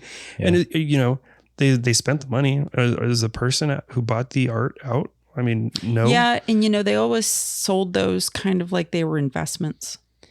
The way that they were, that's the part that's kind of messed up. They were kind of framed like that. I remember the ads for them. Oh wow! And they were definitely framed in you're making an investment in this art piece. Well, the dude was the master of marketing, but he wasn't even a painter. But these I mean, it was yeah. He was 80s. He was everywhere, everywhere. Oh, wow. That's a whole rabbit hole. But I mean, I think that's just to your point. I think you're just gonna see a lot. of that. And if I think we do a lot already. But I hope the art world does a good job on, regulation. Yeah. And I see it, in photography and some of those older clubs and organizations where they will have a very blunt statement. We don't accept anything with AI manipulation on it. Yeah. But that makes me proud. Like, okay, Yeah. good. You're already Yeah. setting your foot down. There's places in the world for everything. Yeah. But depending on its intention and what we're trying to accomplish with this, it doesn't, some things don't belong. Right. And that's okay for it to not belong. And so I think that's just like the other side of it, is not getting too, right or wrong about it. Yeah. It's just, there's things that are ethical that need to be supported in a different type of restriction to keep that kind of stuff out of it. And I think that's okay. But, if I'm working and I need a formula to generate these numbers, then I'm definitely going to chat GPT that. Yeah. Yeah. I mean, it's like you're going to Google it and find an article and then breeze through the article, get sort of the information, go to another article. And then if you have ADHD like me, you're going to get distracted by some other random thing that's in one of these articles and totally get off buy topic. Another film camera. Yeah, go buy another film camera. Oh, how did I end up on here? Oh, shit. And then you're like, oh no. How'd that happen? Yeah. That's how we end up with like little packages at our front door all the time Mm-hmm. with like random electronics. They'll have a purpose. Sure they do. Anyways. That's funny. Nice. Yeah. Well, it was wonderful talking with you. I'm glad to get to know you a little bit more and what you're out there doing. And, it sounds like you're keeping yourself busy. And have some future stuff kind of coming up around the pike, which is awesome. And you said, was it August 7th, 19th? 17th? August 19th. 19th. Yep. 19th. So, and that'll be Sam Key. Yes. That'll be awesome. One night only? No, so they got, I like their setup. So we'll have an opening night, and then it's like every weekend, and then the last Friday or the following first Friday will be the last night. Okay. And so I think it's up for like a few weeks. Okay. I think yes, we are still here. I was going to say we have vacation in August, but we will still be here around. Yeah, for we'll that. So I'm definitely going to be put on there my to see it. calendar so if I don't put on my calendar, it doesn't happen. So Yeah, we're working on the flyer right now, and then we'll be talking about it here soon. So really excited to push that and kind of take that next step in my art career and just share some stuff. that'd be Absolutely. great. And Sam's really good about, it's not Sam. Does anyone know why it's Ryan. called Sam Oh, Key? it's I have Ryan. to ask Ryan. Sam because I don't Key know. is Do you know? it's a language that I'm forgetting the name of, but it means, it's like a funny way to say camera in that language, I believe. Oh, okay. All right. And then Ryan. Yeah, it's Ryan that's Yeah, behind Ryan. it. Yeah. I always want to call him Sam. He's not Sam. I I know did that. for the longest time, just like out of like seeing Sam Key everywhere. I Yes. just wanted to call like him Sam. Because it sounds like a name. Yeah, like it's somebody's name. I learned it means camera Nice. in another language. So Now we know. That's awesome. Last time we saw him, I was going to ask, but we were in like a loud situation. And The more you know. the more you know. But I was going to say, he's really good at flyering. The flyers. yeah, I'm excited to end see up what everywhere. he does. Yeah, I sent him a bunch of pictures earlier today, and I was like, oh, I'm excited to see what he does, like, with some of this stuff. So, and Yeah. I don't know, it's a little like some of the like, country stuff's a little bit different than what I've seen up in his space before. Yeah. So I'm also like, excited to see what the feedback and the reaction is going to be. And so, see how it goes. It'll be awesome. Awesome. So where can people find you? Film is Dead Studio, everything. So my website is filmisdead.studio. I'm also Film is Dead Studio on Instagram. So yeah, film is dead because obviously it's not. Long story short, it's just a paradox. So if you get it, you get it. If you don't, then just tag along and maybe you will someday. Well, we appreciate your dedication to the craft and keeping it alive, and definitely encouraging others to continue to pursue and be involved in photography. And it means a lot to us and to the community to have that personality and not treat it like it's just some social media. Yeah. Definitely like not. grab, like comment, subscribe. Speaking of, I'll throw it out there. Yeah. Like, comment, and subscribe to our podcast. Do it. Yeah. So, No, our big thing we've been talking about at the end of our podcast recently is if you're a listener, let us know that you're a listener. Give us feedback on the guest. Let us know if you have additional questions for Christian. We can get them to him. If you have comments about the episode, write us. Let us know. Our email, which I, for some reason, can never remember. it's just phxfilmrevival@gmail.com. You would think I would remember that. It's pretty simple. For some reason, I don't.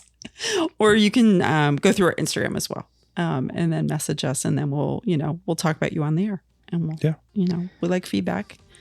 Yeah. And support our Patreon if you can. We've had that up for a while. We have I think we're around 20 people on there that are supporting us, keeping us going. So we appreciate if you can contribute. And we'll be working on that here pretty soon, adding more content, because right now it's just a page that helps support the lab. So thank you to all of our Patreon members, and support if you can. Other than that, keep shooting film. Absolutely. Awesome. Thanks, Christian. Thank you so much. Thank you, guys.